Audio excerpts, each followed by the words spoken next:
नजीकच्या काळात राज्यासमोर पाण्याचा मोठा प्रश्न उभा राहणार आहे। तसंच इतर कोणत्याही प्रश्नापेक्षा पाण्याच्या प्रश्नावर लढणं हा सरकारपुढे पेच असणार आहे, असं मत केंद्रीय कृषी मंत्री शरद पवार यांनी व्यक्त केलं।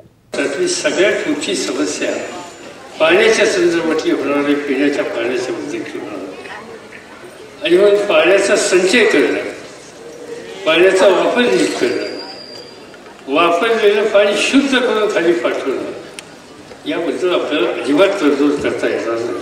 लोकप्रतिनिधी आपल्या महत्त्वाच्या ज्या प्रश्नांची सोडवणूक करण्याची जी जबाबदारी आपल्यामध्ये आहे त्याच्यातलं एक नंबरचं काम पाण्याचा संचय, पाण्याचा व्यवस्थित वापर आणि वापरलेलं पाणी योग्य कंडिशनमध्ये खाली जाण्याच्या संबंधीची व्यवस्था या तीन गोष्टीच्या बाबतीत फार बारकाईने लक्ष दिलं पाहिजे, तरच महाराष्ट्रातला पाण्याचा प्रश्न सुटेल, नंतर महाराष्ट्रामध्ये पाण्याचं दुर्भिक्ष येईल।